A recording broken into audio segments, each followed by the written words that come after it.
Let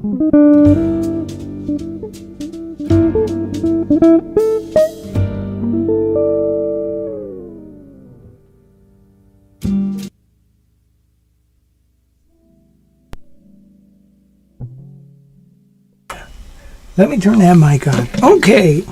Holy cow, that's loud. Can you hear anybody out there? Can you hear me? Coming in loud and clear. Let me turn this down just a hair. So Wes is gone. He's at a surfing competition filming it. So I'm doing this by myself. So hey, you guys, welcome. Welcome to the live. I was going to say something else, but welcome to the library. Now I hope this feed is not distorting. And hi, Wes. Everything sounds okay. Well, that's a good thing. So this is going to be really rough. It's been a long time since I've done this by myself. And so I'm going to need you guys to get on that message board and talk to me, okay? Because without you, it's no good ski. So Gail's working the message board. And it looks like Wes is out there too. Are you on the pier there, Wes? And so he's filming the surfing competition in Pismo. So that song was What Child Is This? And that's a great little tune, isn't it? And it's on my Blue Christmas CD. We do it a little faster than that. That's a great little tune. There's so many ways of harmonizing that particular song. It's crazy. Oscar Peterson's got some really nice harmony to it. Anyway, Joe Pass got some nice. A lot of people have great harmony to this song. Ted Green. But anyway, it's a great song to have under your belt because really it's Greensleeves, right? You can still maybe play it during the year. Okay, so let me tell you what's going on today. Here's my sheet here. Can you see this? Here's what we're going to be doing today. Hi, Don. Look, we're going to talk about... of course, the headline news was this guitar right here, the Howard Roberts Fusion. We're going to talk about that. I just got this guitar from Heritage, a 535. Beautiful guitar. I got the Eagle Classic right behind me. I can't believe nobody's jumped on this 575. Man, this thing is beautiful. Come on, you guys. If you want a nice jazz box... very comfortable to play, Gibson scale, that's what you want.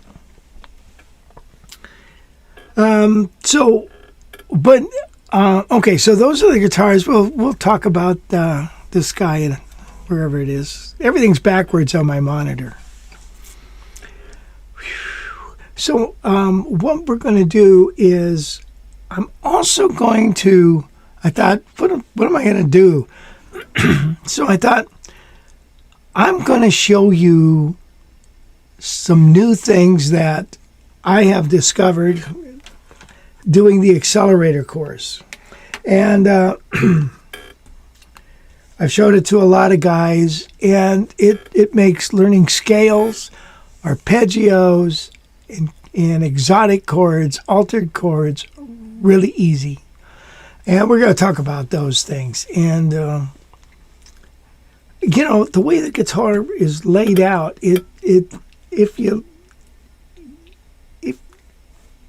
it's easy. It really is. We make it too complicated. But anyway, we're going to talk about that. And so anyway, I want to welcome everybody here. Let's see who's here. Danielle, the holiday tune I always look forward to playing is Christmas Time is Here. Hi, Lachlan. Rich's strap. Oh, yeah, this strap is out to get me, man. Jeez, I tell you, God, she's strap. Jim Rolfe, what's happening, man? How you doing? Gary the Crow, Lewis Taylor, Gordon Zoot. We can hear you. Jim Rolfe, hey, man, that a boy, Rich. So thank you guys for joining us. Don Boudreau, to hear you. You know, the 68 Super 400 kind of got scooped up right away. Kind of doing some negotiation things with this thing. So, Don, you don't have to worry about it. You got a great 18-inch with that Heritage. I don't think you can beat that. Robert Goldsmith, hi from Las Vegas. Bright light sitting in my soul, gonna set my soul on fire. You know, that's the same lick as Brazil. It's kind of pretty. Brazil.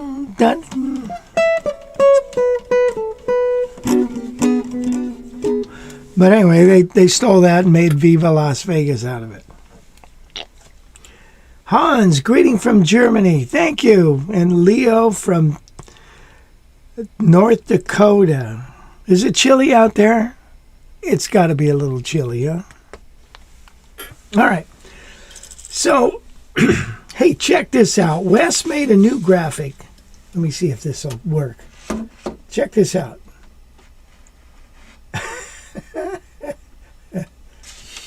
Okay, maybe it's under here. Look at that. Isn't that cool? All right, so there's everybody who's going to be at the JazzFest. Jim Fox, Sean McCowan, Beth Marlis, Hendrickson Amps, Wolf Marshall, Nate Lopez, Donovan Raitt, Pat Kelly, Mark Whitfield. Of course, I'm the biggest person there. Rich Severson, Mike Dana, Greg, Wachala, David Becker, which I'm going to interview later on today, Bruce Foreman, Tim Lurch, John Stahl, Richard Grelly, Robert Montgomery, Wayne Goins, Adam Levine, Brad Rebution. Holy crap, that's a lot of strings. That's a lot of knowledge there, isn't it? It's a lot of fine guitar players. Good grief. Okay, how do I get rid of that? Okay, so how'd I do, Wes? Did I do good on that? I did, didn't I? Yeah. Man, we got one hell of a lineup. You guys got to come. Get your tickets. Come on now.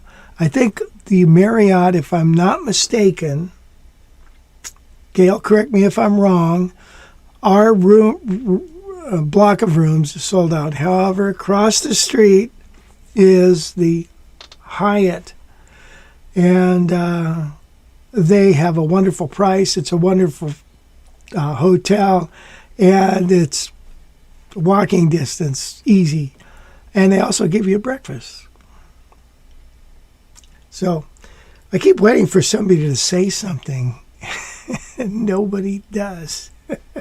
Talking to yourself. Yeah, crap.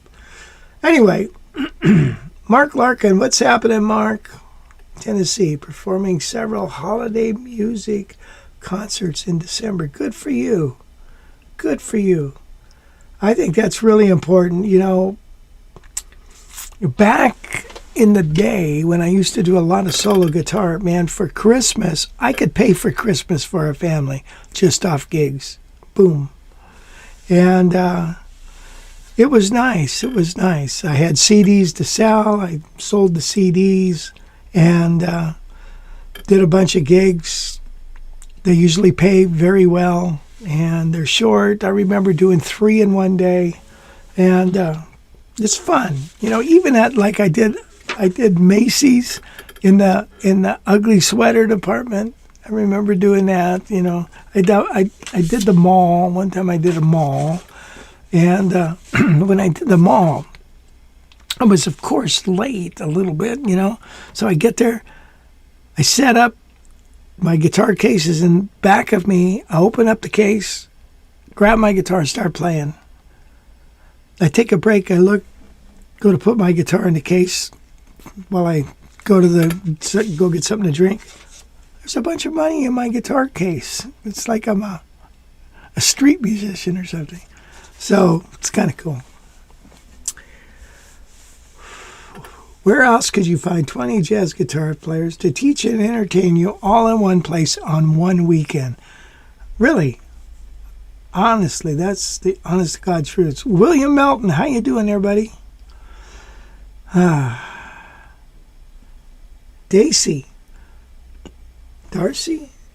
Sorry, my vision, it leaves a little to be desired.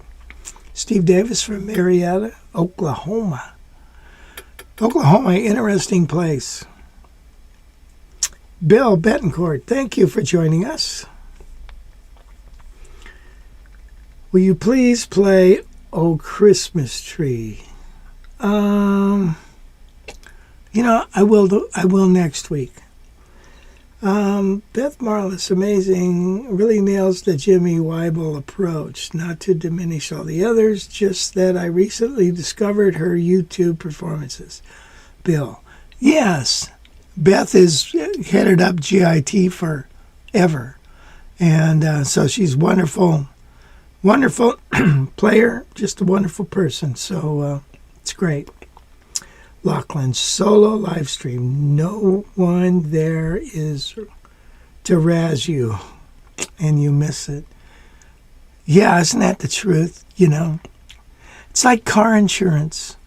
I miss it when I don't have to pay it. It's like I want to pay it. I want to pay my car insurance. They say car insurance is like getting hit with a hammer in the head. It feels so good once it stops. Oh, I amuse myself, no doubt. All right, so let's all right, so stick around, because really I'm going to do a lot of teaching on some things, and I think you're going to enjoy it. I hope it's going to open up your eyes to some concepts. And we'll play some more tunes as well. So here is the chart. What child is this? This is on the live stream, the library. And it is the jazz version. I also have a fingerstyle version. I'll wait to play that. What am I working towards? William says. Next holiday season, have a full set to play at local nursing homes. Would love to play a set with backing tracks at Christmas. Very easy to do, Although, I gotta say, I got more gigs when I just played solo without backing tracks. It's just a little more comfortable, easier to listen to. It's not so demanding, for the listener. It's not so loud. You can hear everything really well. So you can go either way. If I play a long gig, 3 hours, I use tracks because my hand can't hold out that long. By the way, this is my 68 L5, which I don't know about you. I love this guitar. I don't know what it sounds like to you guys out there, but I think it sounds pretty dang good. Ah, shit. God. Ay. Sale tag. Watching you while you doing a proper fret job to my Gretsch New Yorker. I like awesome low end. Me too, man. Me too. So, by the way, you hear that creaking? You think it's my chair, but it's really my back. Just kidding. Yeah. So, no, the 68 is not for sale, Gail. That is the moneymaker, sweetheart. You know, it's like...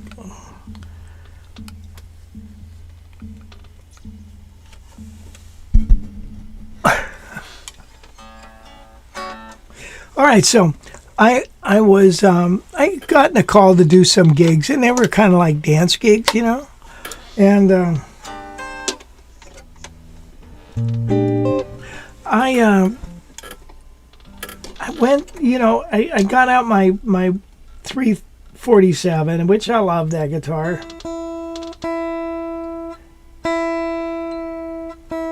Wow, everything's sharp. It's cold in here. But anyway, the guitar, I got it out, and the neck is, you know, number one, it's heavy as hell. The neck is so long. I started looking around. I thought, well, maybe I ought to get an older 330 with a short neck. You know what? Gibson or Heritage makes a 530, which is a beautiful guitar. And I thought, well, that might be good, except it's got that long neck again. I don't like that long neck. So I was thinking, what else is there out there? And I came across this, and I thought, wow, this is what I'm talking about. So it joins the body at the 12th, 13th, 14th, 15th, 16th fret, which I like, right? It's all right here. If I want to play a C chord,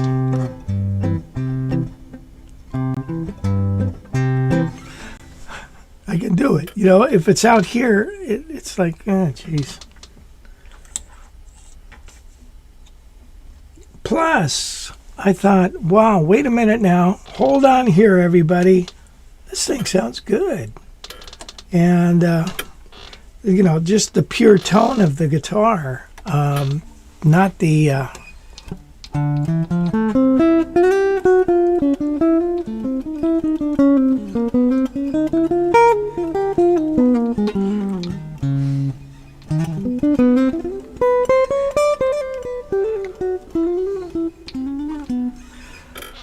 You know, I thought, this guitar sounds really nice. No wonder Howard.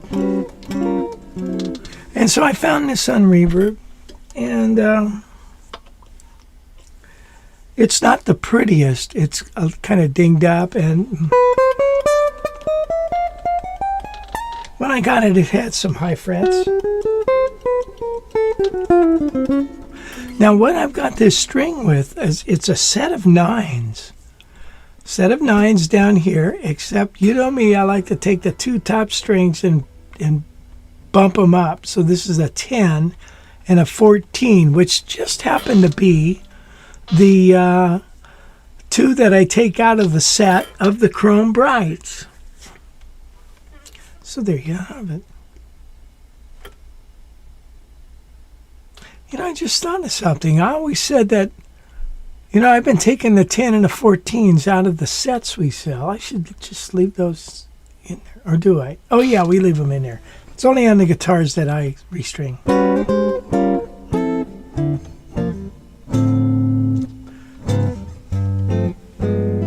Is it much better than a 335?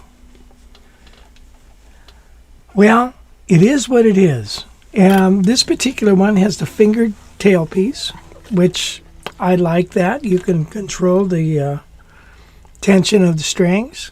I like to push this down the bass side closer to the top of the guitar, and then these heavier strings I lift it up. Now, that's not the best for bending.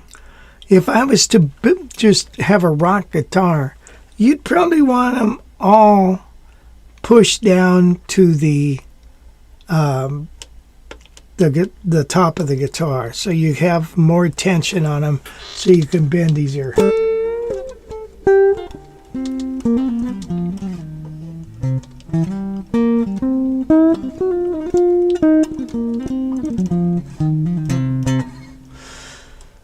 How much does this weigh?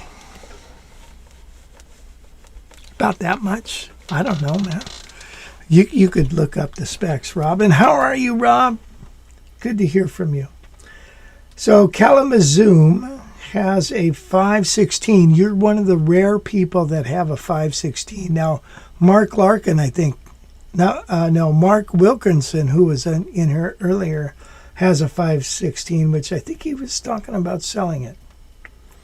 I have had 3 Gibson Howard Roberts Fusions, and I'm in the search for another one. They're without a doubt an incredible guitar. My first one was an 83. Interesting. It should be just because it's missing a pickup. What are you talking about? Mark Larkin says, play Here's That Rainy Day.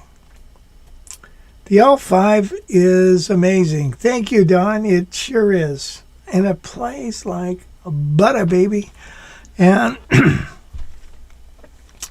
I have it refretted with the frets I like. I'm so particular now. You know, if it doesn't have the right frets, if it doesn't have the right dimensions for me, I just feel like I can't. You know, it's kind of like a basketball player. They got to have the right shoes, right? I mean, you know, I got to have those shoes. Yeah, so, hey, that's what I'm talking about. Will I play Rainy Day? Where'd that go? Who said that? Who said that? I thought I saw that there. I can play Rainy Day. But tell you what, let's do. Let's take a little bit of a closer look at this guitar, shall we? Yes, why not? Not with that camera. This camera. All right, so ebony fretboard. Now, you know, it's not the prettiest. You see we got some checking here. I got some dings in there. And by the way, I've never been an advocate of buying a black guitar.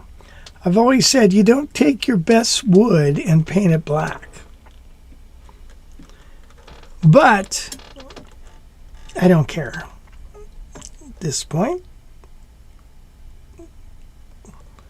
So this, I think, is like 2 inches, I want to say, right here. So this is a little fatter than a 335. It does have a block, but I believe the block is attached to the top and not to the back. So it's kind of interesting. So it's got a, I think it's a 3-piece maple neck. Sorry to be so vague. But anyway, they don't make these anymore.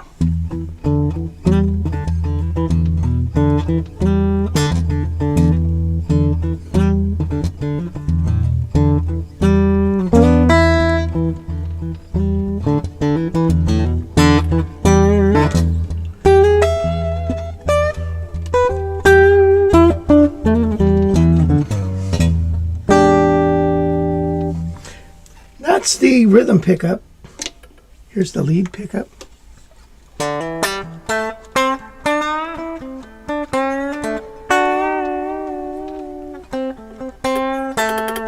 then the combo.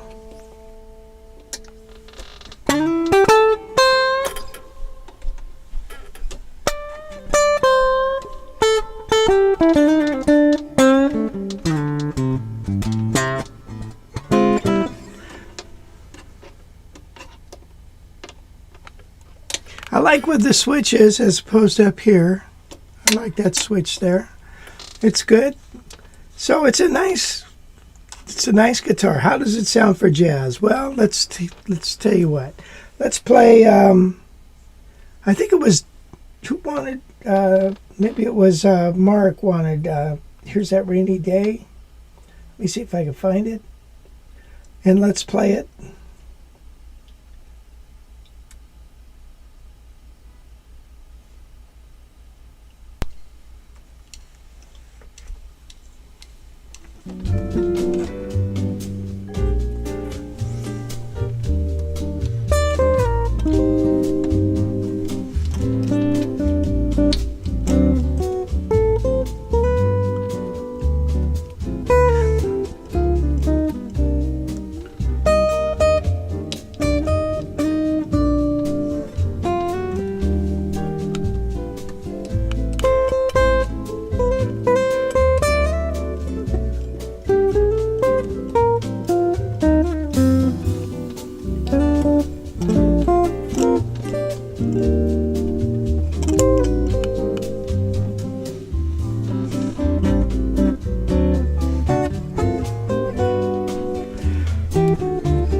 If I had a vibrato bar, I'd go like that.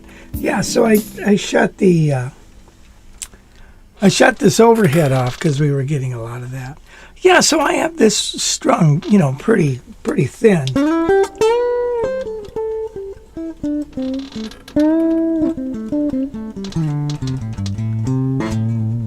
So, play a little blues and whatnot. So, it's not going to, the strings make a big difference in the jazz sound, without a doubt. Let's see now. I bet they don't maybe raise the bridge. Yeah, Jim, I probably should raise the bridge a little. You're right.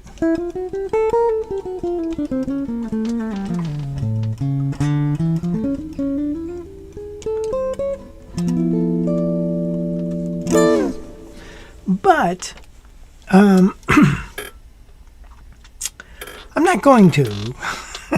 I'm gonna have my luthier guy take a look at this fretboard and maybe just even it out just a little bit, and because I did some work on it and I think I made it better. But anyway, it's pretty good. All right, so now where are we at?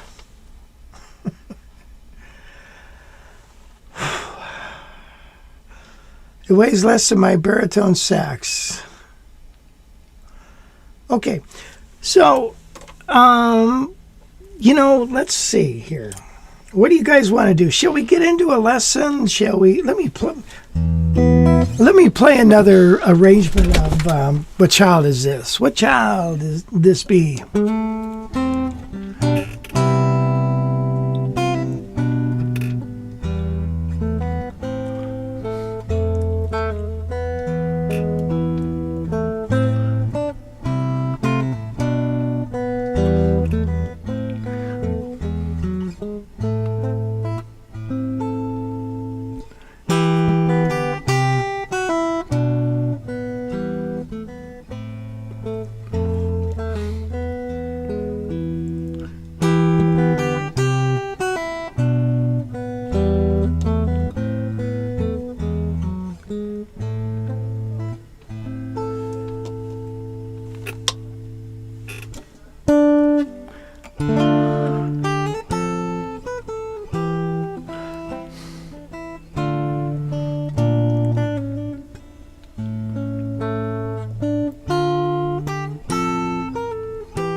Now that was with the overhead. Maybe I'd play just a little bit without the overhead.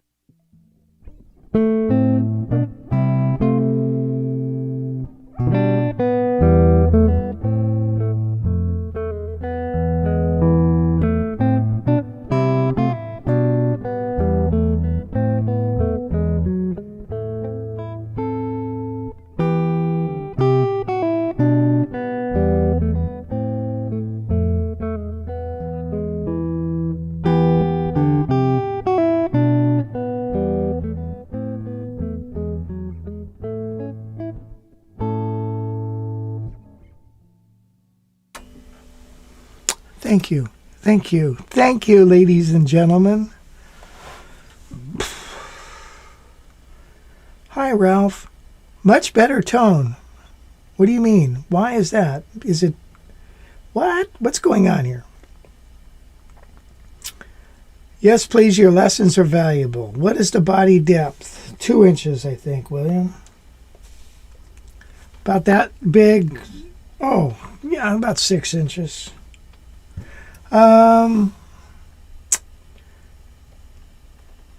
Maybe the bridge pickup a bit. Maybe raised. Yeah, you're right, Jim. The bridge pickup needs to come up. You have. I just noticed that when I switched over there. What a great observation there, Jimmy Rolfe.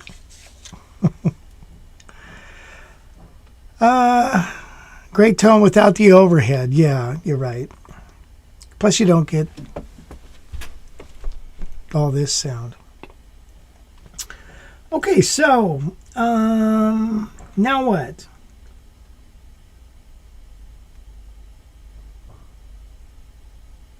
Hey, so okay, let's see. All right, I'm going to play White Christmas. And the reason is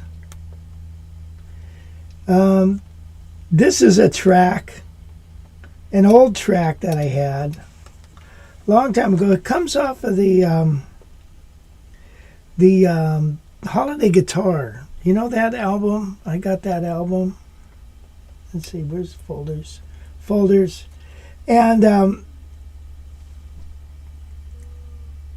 what is feeding back?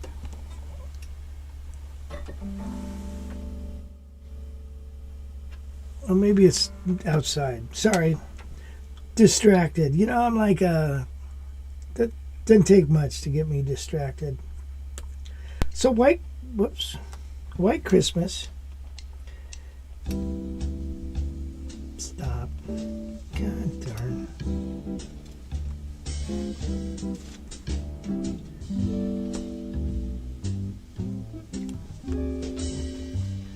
Use your air. Use your air. Ay, ay, ay. Speaking of ay, ay, ay. I love it when Trump goes ay, ay, ay. Ay, ay, ay. Folders. Christmas. You guys getting the Trump dance down?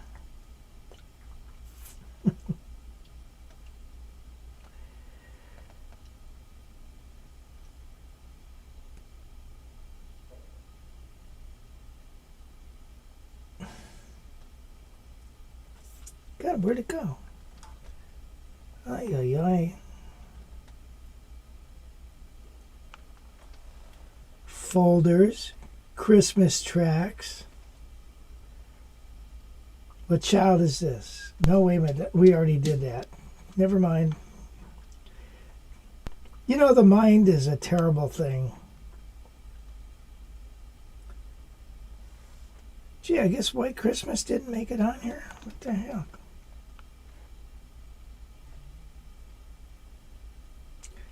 I'm sorry, folks. Let me try to look for it somewhere else. Can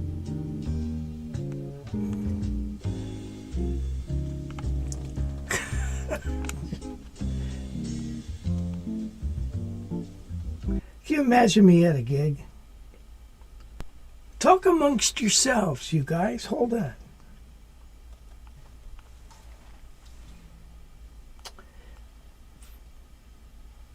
Maybe it's in...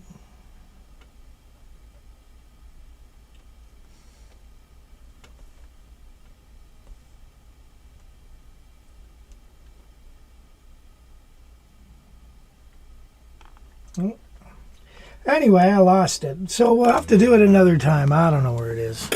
Crap. How about this? I was talking about doing Blue Christmas. Don, I hope you're still on here.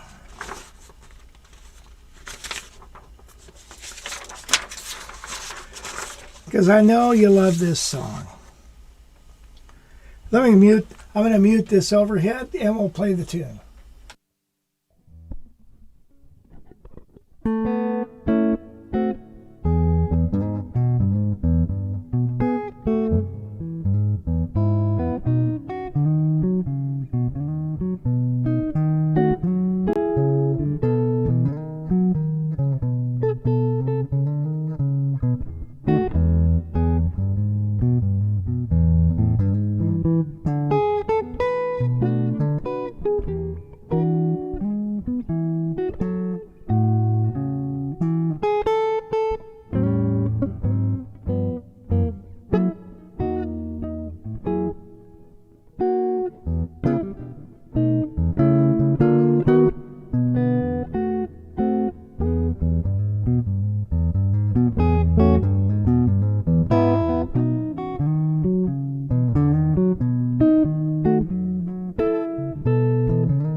Anyway, there it is, Blue Christmas.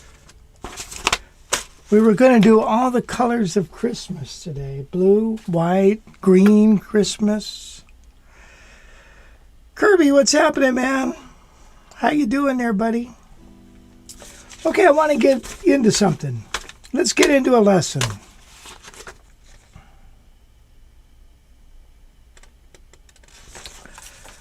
So, when I do a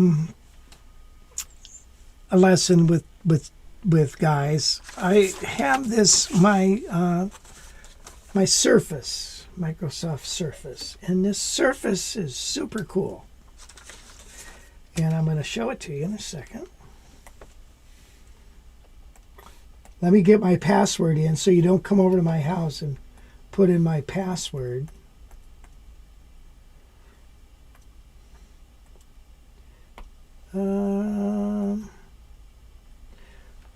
Okay, where'd it go?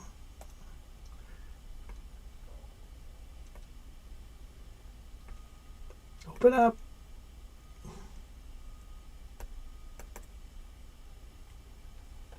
Jeez.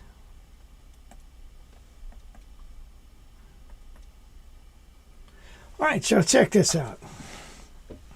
You see that? Okay, what I want to talk about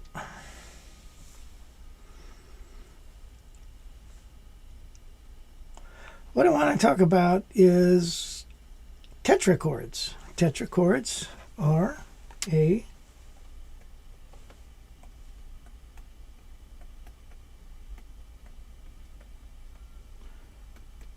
four notes. And to be quite honest with you, it's not a chord played at once. They're diatonic or scale-wise, step-wise. Now, a major tetrachord is like in a major scale, whole, half. Okay? C, D, E, F. A minor tetrachord.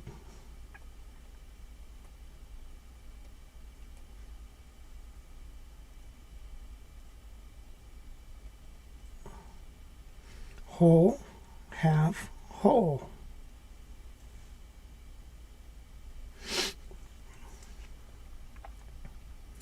A harmonic tetrachord.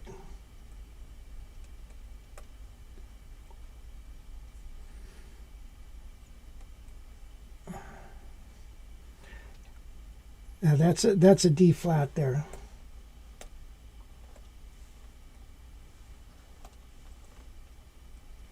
It's half. And then a minor third. That's an E. And then a half.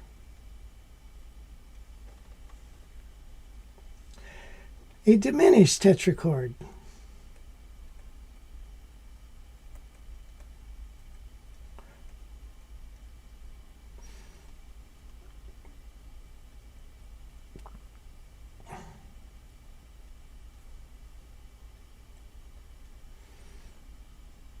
Half, whole, half. And I'm leaving out one other one, and I forgot what it was now. Major, minor. Okay, harmonic. Or not harmonic, excuse me. One more. Let's do it. I like to call it modal. Modal is whole. Oops.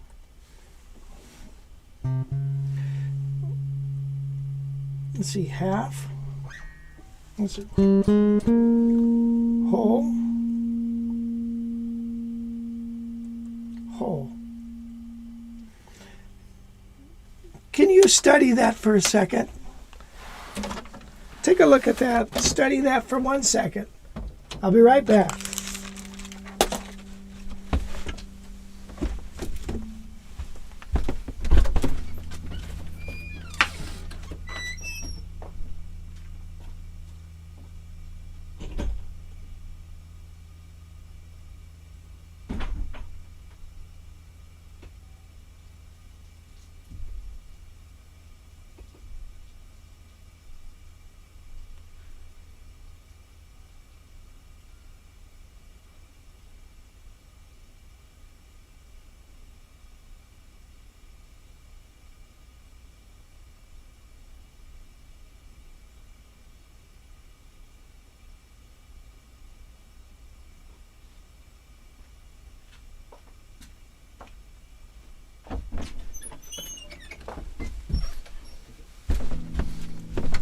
Okay, sorry guys, I had to gather my thoughts.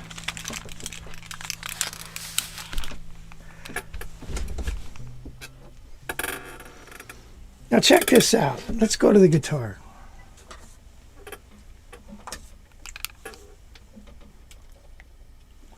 So a major tetrachord, whoops, what happened there? Is whole,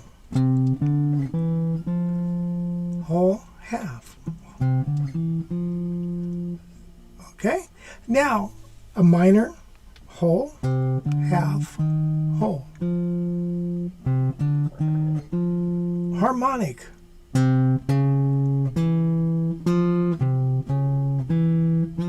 Modal.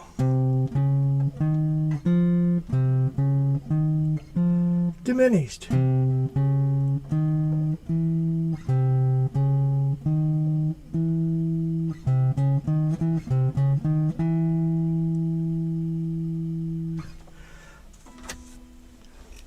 All right, so tetrachord, 4 notes. Okay, now tetrachords make up scales, and this is really easy if you're. It's really easy to play different scales. So let me show you something. Let's first talk about a major scale. Major scale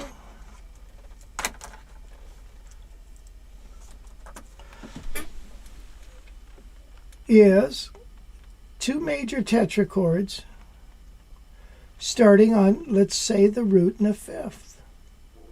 So now this is an F. Now if I do another tetrachord starting on the fifth, there it is. Now the fingering for a tetrachord, a major tetrachord, can be several different things. One way is 2 fingers on one string, 2 on the next. Now when we learn a major scale, we're always going like this, playing a 2-octave scales.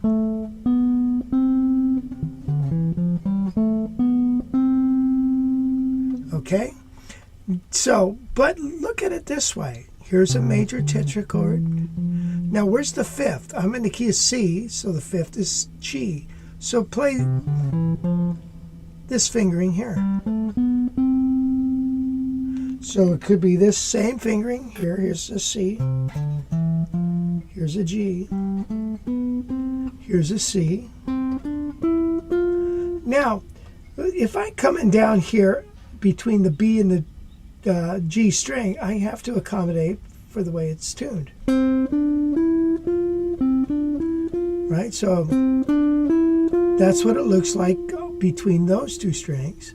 And then if I start on the fifth here, so here's a major tetrachord starting on the root of C and a major tetrachord starting on the root fifth.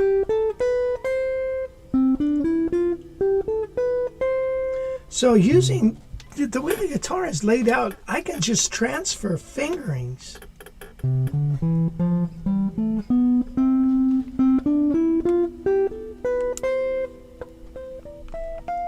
Now, of course, that's not the only way of playing a major tetrachord, right? The key of E flat, okay, I could play like this. 1 finger on the root and 3 on the other 3 notes. Now, if I do that, I can transfer that fingering starting here on the fifth.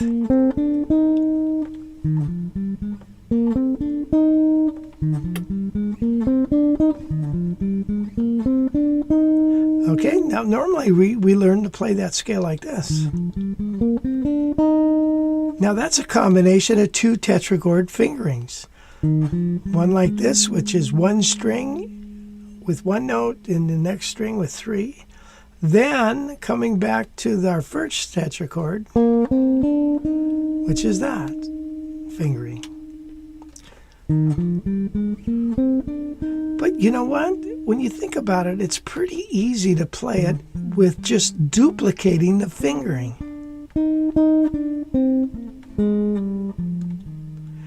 Now, I could also play a major tetrachord fingering like this. And then I go to the fifth. And then here's another root.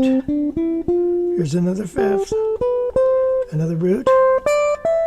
Another fifth. All right. So, a major, there's several ways of playing a major tetrachord fingering. Ta-da! There you have it. Now, when we start to construct other scales, they're the combination of major and minor tetrachords and modal and what have you.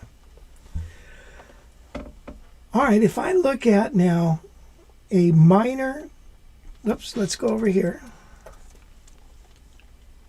If I look at this and call this a C minor scale, C minor 7 scale, what this is a minor tetrachord built off the root and another minor tetrachord built off the fifth.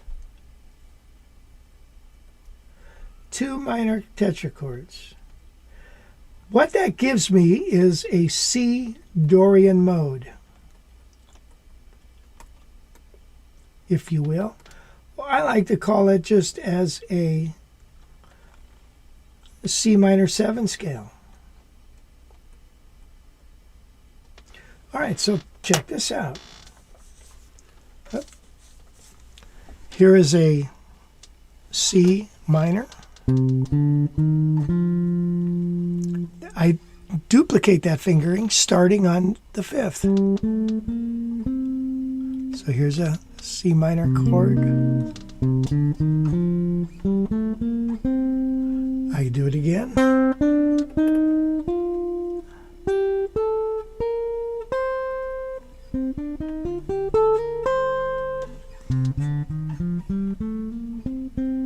Oh.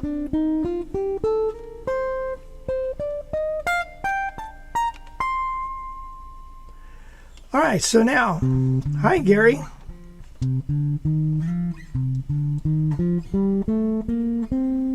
All right, so that's a Dorian mode, and I would use that for C minor. But do you see how the fingering is duplicating itself? I'm not using this fingering. Okay, I could, you know, it's a different fingering. You can play a minor fingering like this.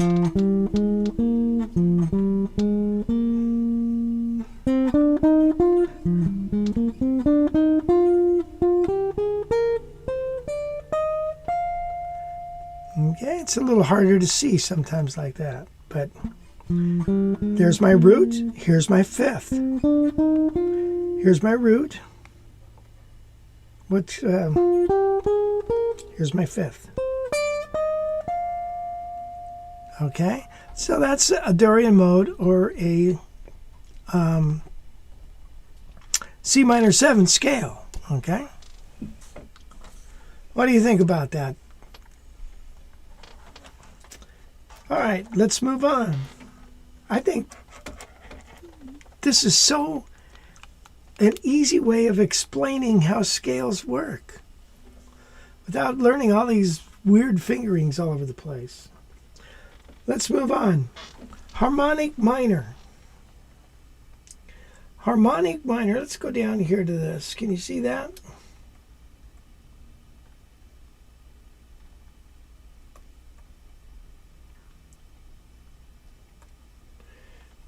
By the way, wait a minute, before we do that, let's do a dominant seventh. Dominant seventh scale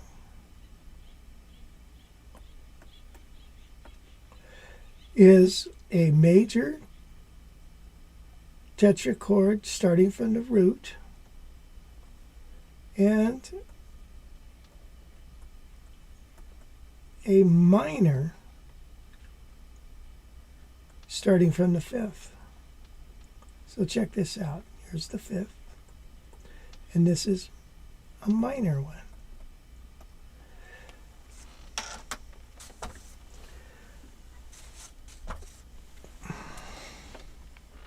major from the root, from the fifth minor. There's a dominant seventh or a Locrian mode. No, Mixolydian. Now remember, this was a way of playing a minor tetrachord. I put them together, major, minor. Now why is this handy? If you can just remember that, if I have a C7 chord, I don't always have to start on a C, right? Then go, and then I can start on a fifth. If I can target the fifth and target the third, or the root,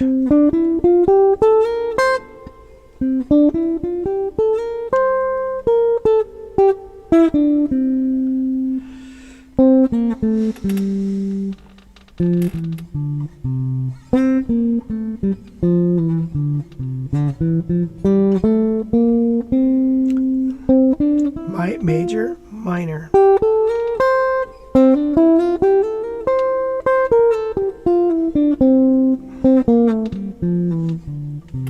So that a Mixolydian mode or a dominant seventh scale, however you want to look at that.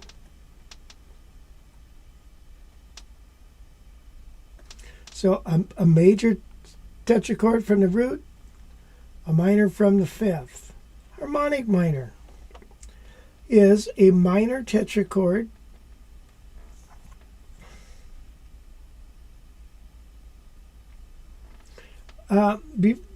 before we do harmonic minor, let's do this. Melodic minor. Melodic minor is a minor tetrachord from the root and a major tetrachord from the fifth. Minor. So it's just the opposite of the dominant seven. Major.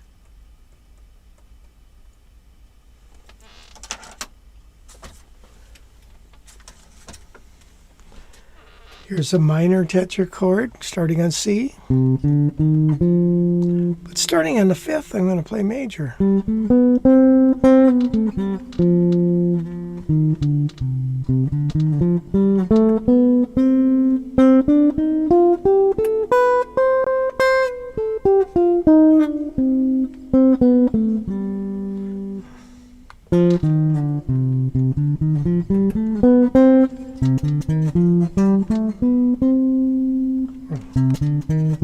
Remember, here was another fingering for major.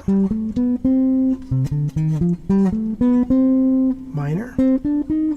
Major.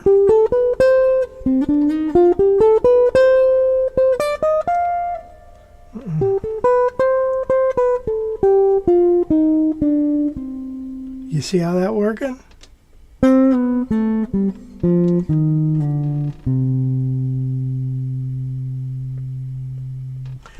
Okay, so a melodic minor is a combination of a minor tetrachord starting from the root and a minor from the root and major from the fifth. All right, how about this scale, harmonic minor?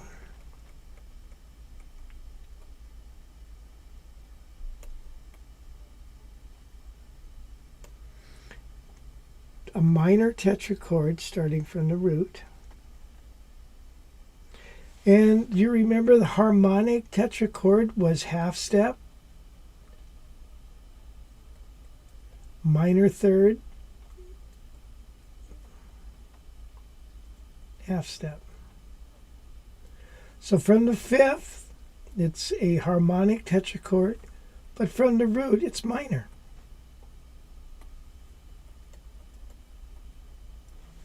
So we're dividing that scale up, and it just makes it easier to deal with. Here's minor.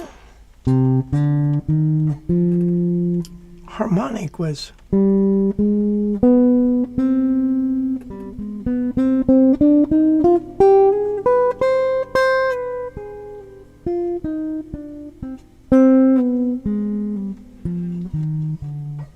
Here's a minor tetrachord.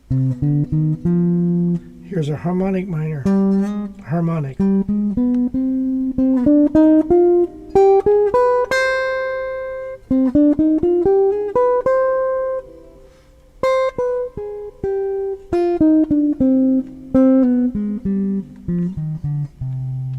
Okay, so that particular scale, you hear it all the time. It's used all the time.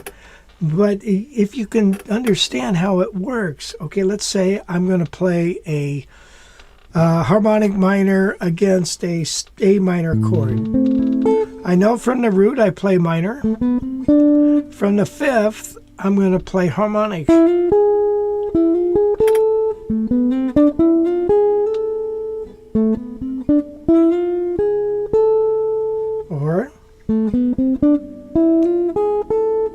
Or I could just play from the fifth. Or do the root. And then from the fifth.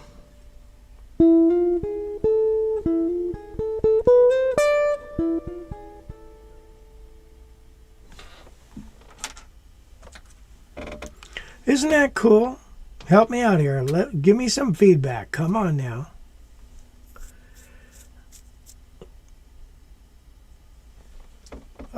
Now there's another interesting scale. It is called major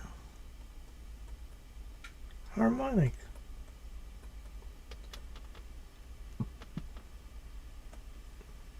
Where I have a major tetrachord starting from the root and a harmonic tetrachord starting from the fifth.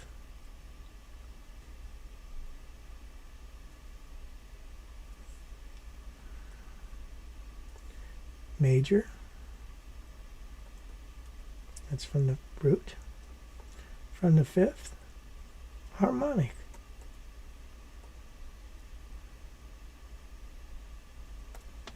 And this scale sounds like this. Major, harmonic.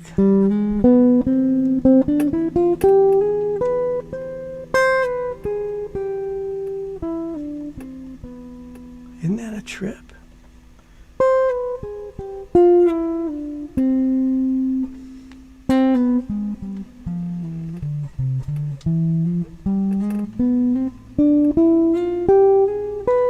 And that sounds really good just against a major 7 chord. Listen.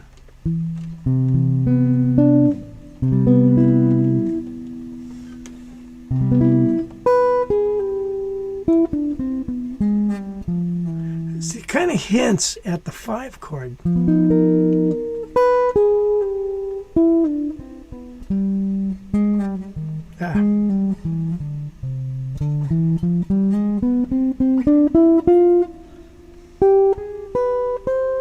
So it's a cool little scale. So if you sum it up, right, scales are a combination of a tetrachord built from the root and the fifth. It could be major, minor, or whatever, or harmonic. And then we also had a thing called modal. And I'm just going to, I just want to, here's a nice comment. Yeah, Locke says it breaks you out of the boxes. Very true. We're breaking out of the cage system. So the next scale that I want you to is a scale that I have used for years and nobody could figure out what it is. It's got a name. I remember I called Tim Lurch, asked him, called Brad Rebution. Finally, Mike Dana knew the name. All right, the name of the scale, altered dominant, and we've talked about this scale before. Natural 5. So an altered dominant natural 5. The way that this scale shakes out is a diminished scale from the root, modal from the 5th. And if you don't remember,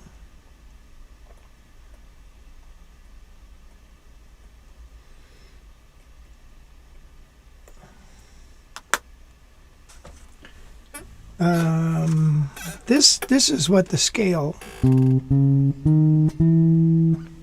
There's my diminished scale. It's like a dominant diminished scale, starting with the half step.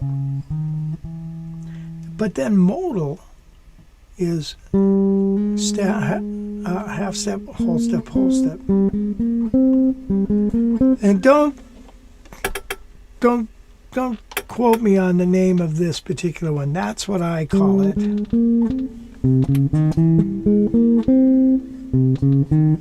So from the root, okay, and this would go over an altered dominant chord.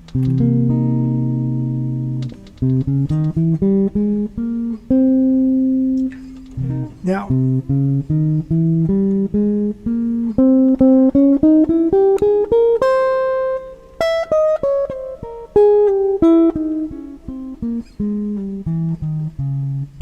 and resolve it to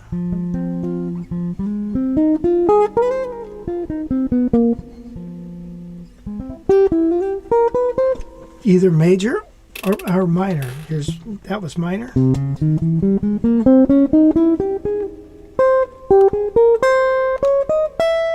Major. All right, now when we compare this scale, this is over a C7 dominant chord.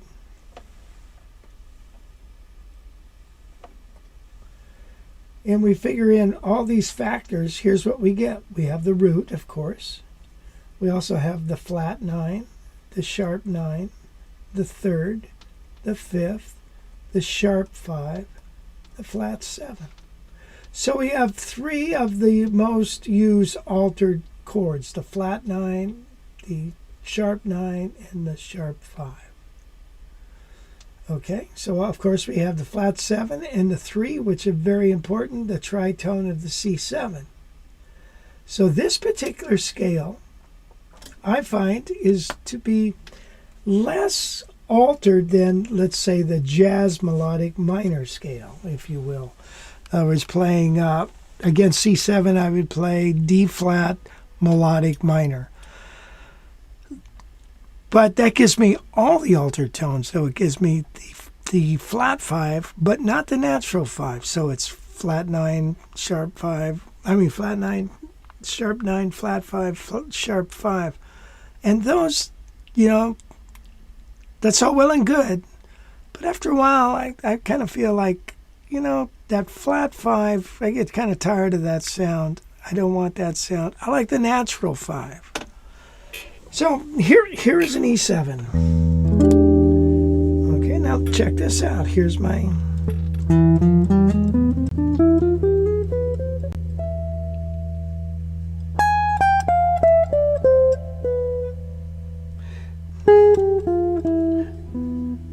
remember, from the 3rd I'm going...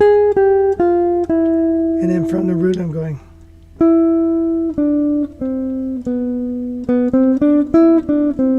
or from the 5.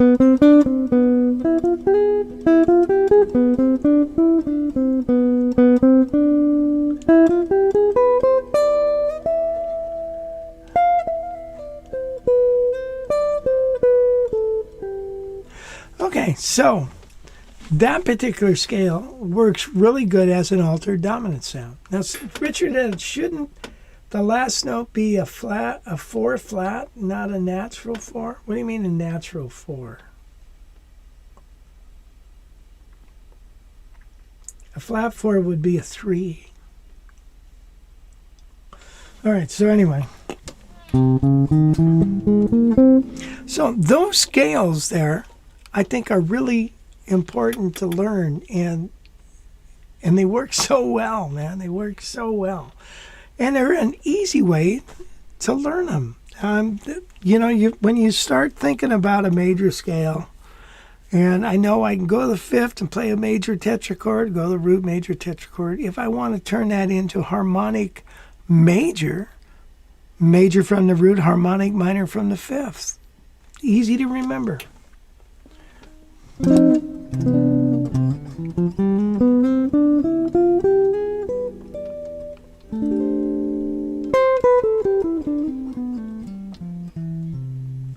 Oh, and the diminished tetrachord?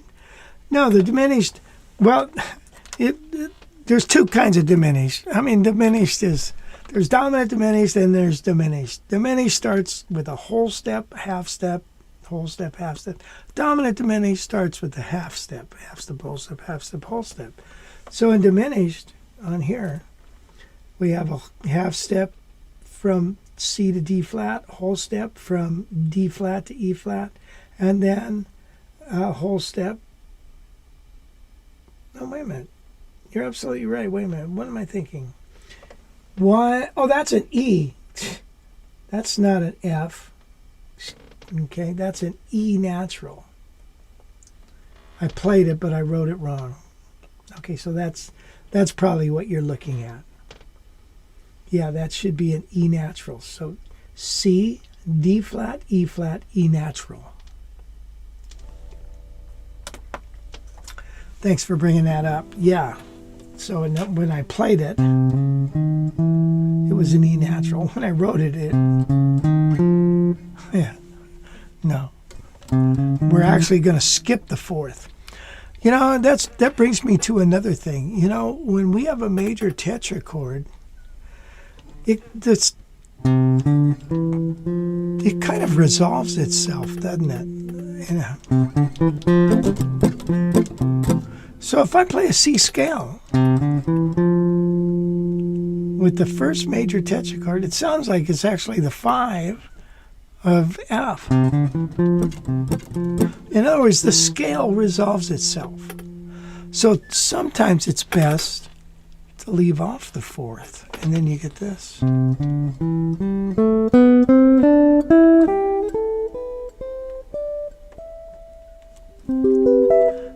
As opposed to.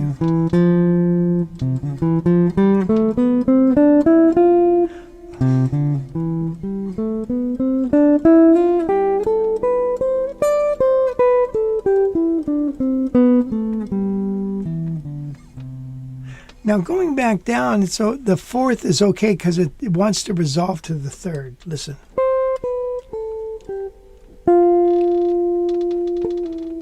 It wants to move down.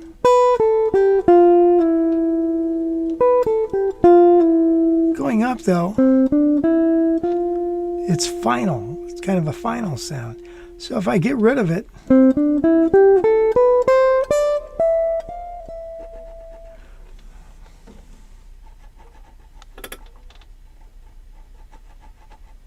get a rough fret there. Isn't that interesting? Just nod your head, you guys. Is there such a thing as a bebop scale? Yeah, sure. As a matter of fact, when I was trying to figure out this scale, the way that I achieved this scale originally, this altered dominant natural 5 came from the bebop scale, harmonic bebop. Let me show you what I'm talking about. In this particular key, then it would have been, let's see, A flat, no, A natural. Yeah. If I go and A, let's see. Yeah, let's just do it in the key of C. The key of C, harmonic minor,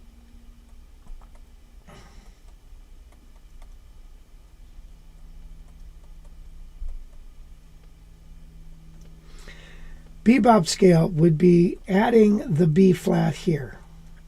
And so that would be B flat, that would be C harmonic bebop.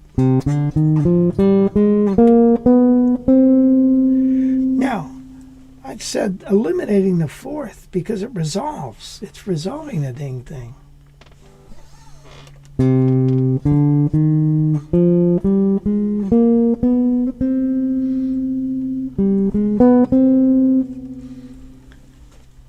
So anyway, that would be bebop harmonic minor.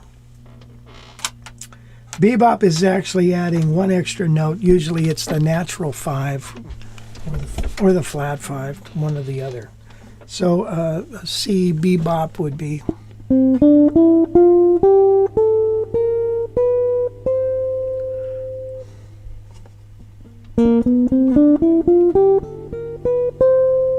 So that's all that is. Well, look at you guys. I think I'm going to call it quits. I'm wearing out. How you guys doing out there? Do I have any rules? No, but I got a lot of ideas. Tell you what, hold on one second. You guys study this. I'll be right back.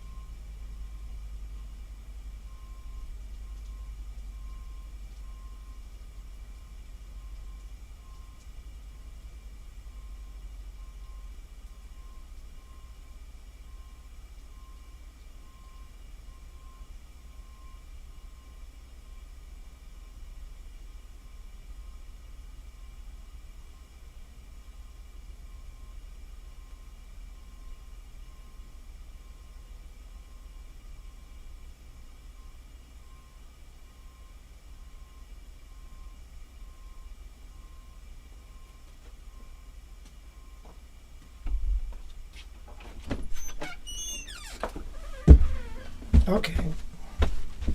Sure.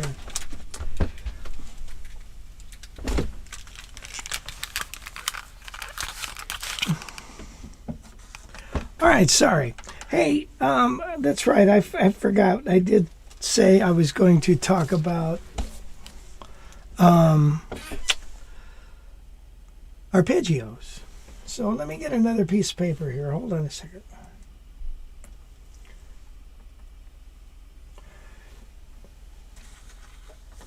When you think about arpeggios, an arpeggio is like C major 7,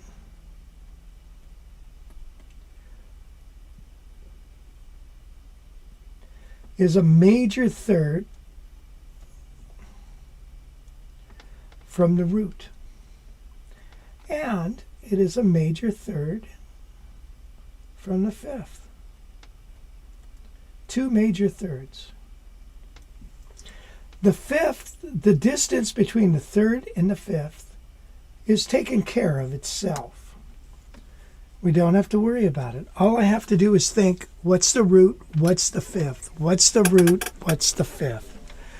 So, if I'm playing, for instance, E flat major 7, what I need to know is, okay, well, here's the root, here's the fifth, here's the root, here's the fifth.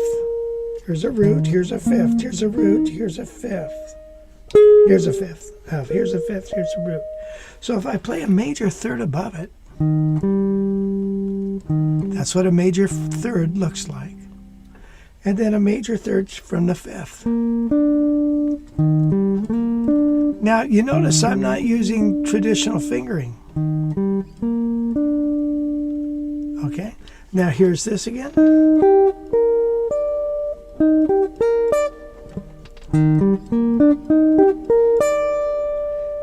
Here's a root, here's a fifth, here's a root, here's a fifth, here's a root. Now when I come back down, I have to concentrate on the third and the fifth. So I go. I play a major third below, find the fifth,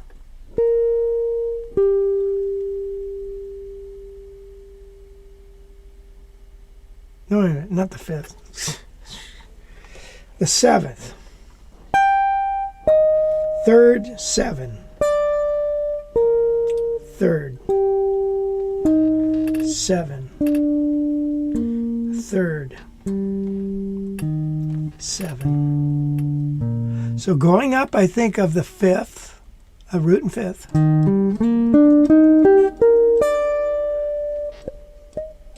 Coming back down, I think of the 3rd and the 7.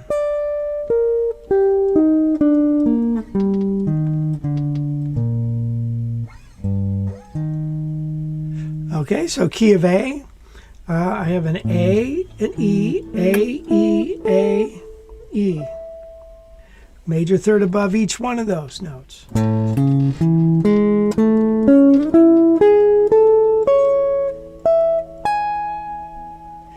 Here's the 5th.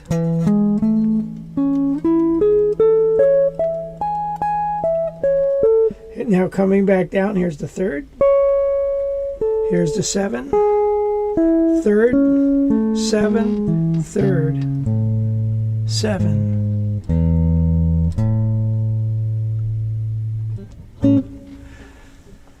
Okay. Does that make sense to you? Now, tell me something. Don't you think, I mean, this is okay. Here's a 2-octave E flat major 7 arpeggio.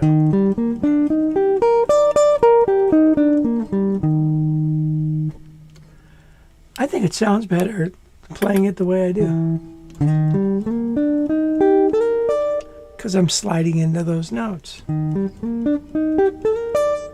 Right? Sounds a little better. Just an observation. All right, let's take a look at minor 7.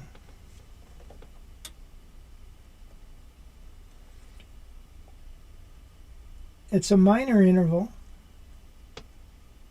minor third, MI 3 from the root, and a minor from the 5th.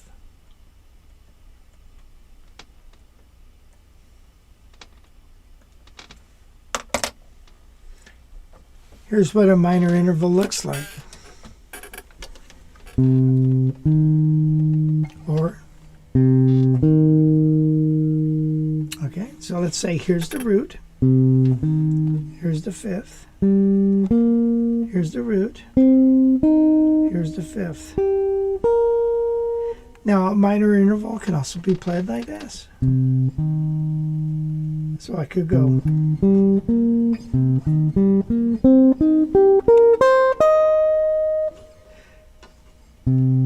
Now I could start down here on the 5th.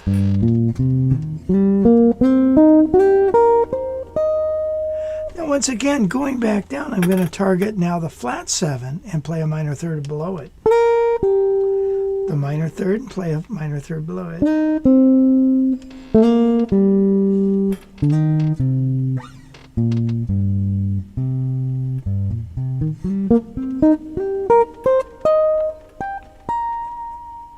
Coming back down, minor third from the flat 3, from the flat 7, third, flat 7, third, flat 7.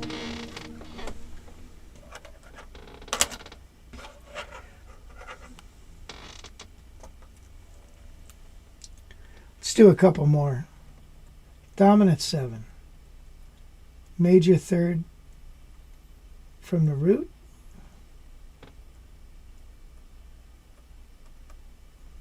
from the 5th, minor. So a major third from the root, minor third from the 5th. So here's a major third from C, minor third from the 5.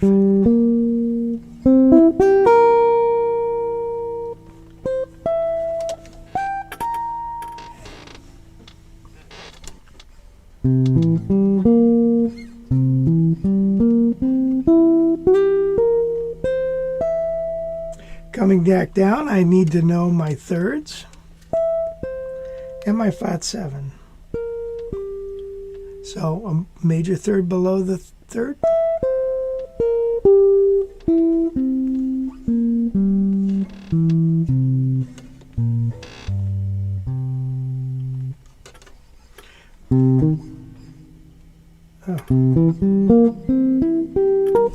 Got it?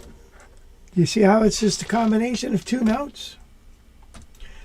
Remember, the distance between the third and the fifth take care of itself. Let's look at it one more. How about C minor major 7? That would be a minor third from the root, but a major third from the fifth.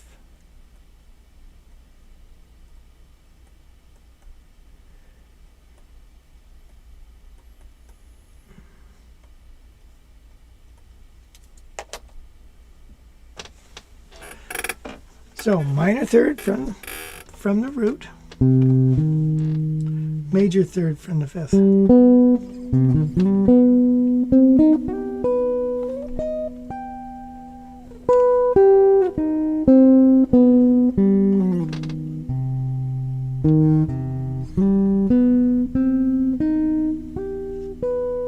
So coming back down, I have to target the 7, play a major third. Target the flat 3, play a minor third.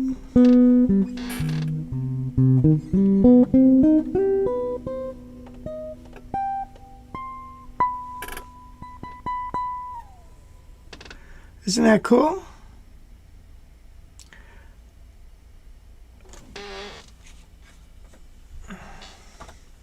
Well, it's probably enough to keep your head spinning. Everybody still here? Let's see, how we doing, Richard? I'll hang out all day listening to you. Oh, thanks for sharing. You're quite welcome. This looks like a doctor's prescription. Anyway, I hope that helps you. I was thinking, God, it's so easy. All right, wait a minute. One more thing. I mean, we can go on and on about this. Look at this. So here's a major tetrachord, major arpeggio, 2 major thirds. By the way, a shell voicing is when I eliminate the fifth. So if I play these 3 notes, there it is. There's a major 7 chord. If I play this, here's a... Okay, just those 3 notes, a little shell voicing, right? Same would be true with minor 7.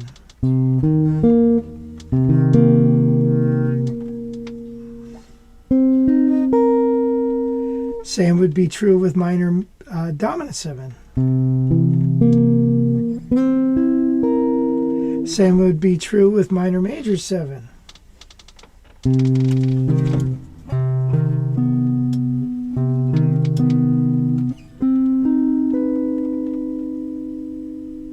Yeah.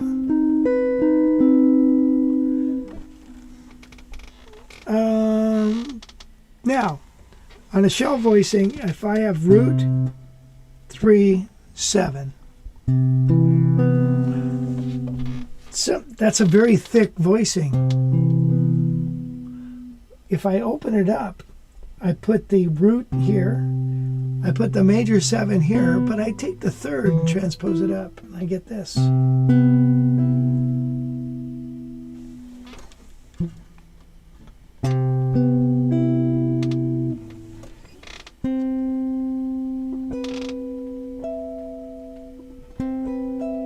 Okay, now I got a little shell voicing, you see. Anyway, you can do that with all of those things. I'm gonna need a nap. Well, anyway, you guys, let's play a couple more tunes and get out of here. What is on my list? You know, I got these guitars back here. Come on now. If you guys are looking for a new Christmas present, this is where you want to go. This 575, this used one over here, what an excellent guitar.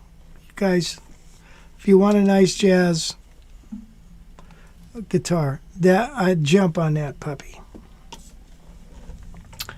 I'm not going to sell this, at least not right away. I want to play around with this for a while. It's got a couple little bugs I need to work out on it anyways. But these other ones are, man, ready to go. And I love this Eagle. Right behind me is the Eagle. Brand new spanking Eagle. Let's get it down and play it, shall we? Okay, Rich. Yeah, I kind of miss Wes and his sarcastic comments too. It's kind of weird just talking and hearing yourself talk the whole time yourself.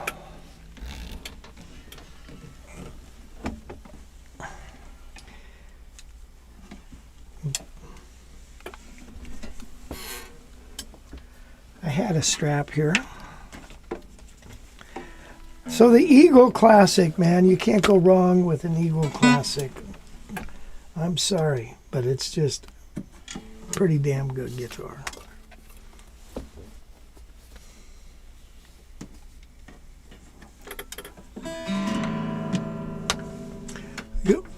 You have to tune it, and you have to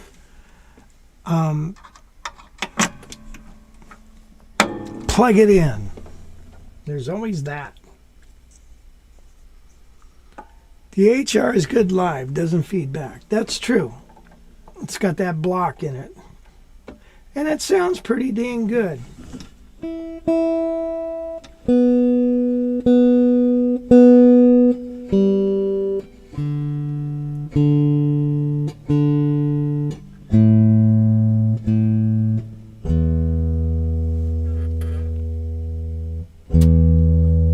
Where are you?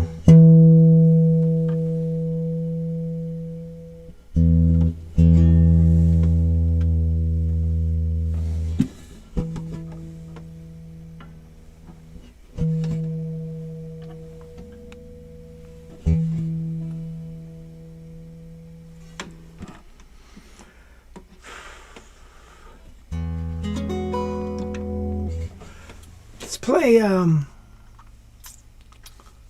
we'll play a couple tunes here.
Ta-da!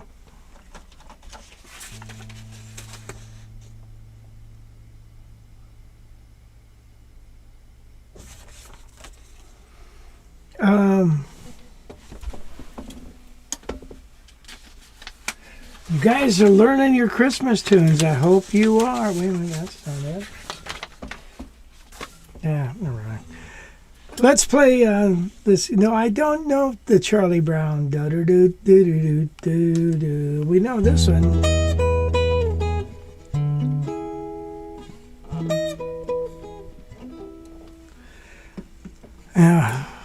The old hands. Let's see. It snowed here. Richard Bishop. I am a retired postman who hates that now.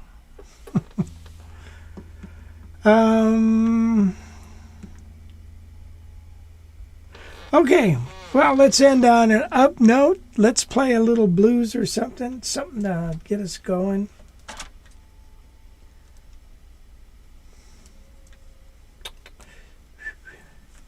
Come on, don't do that. So Wes should be back next week, I believe. And so we can have him around badgering me. Now it's fun to have Wes here. God damn it, where are these folders? No? Folders. Here we go.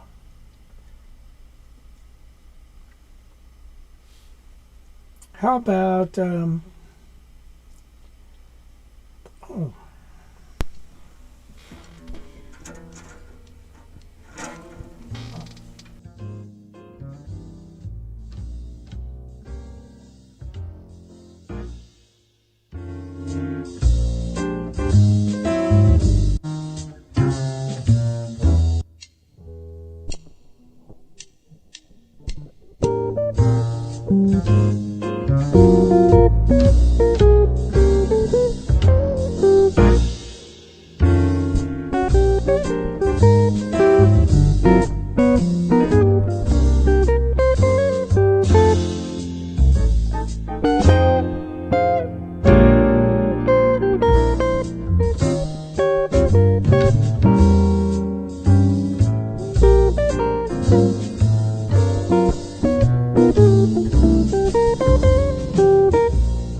Okay, hey, well, look at you guys. I want to thank you for joining me. I really appreciate it. And, gee, I hope you guys all had a wonderful Thanksgiving and your family didn't get in too many heated arguments. But I hope you had a good one. And looking forward to another wonderful Christmas coming up. You know, you better enjoy them while you can, man. I don't know how many more we're going to have left, so we got to enjoy these seasons while we can. Okay, I will see you later. Thank you again for joining me, and hey, we'll talk soon.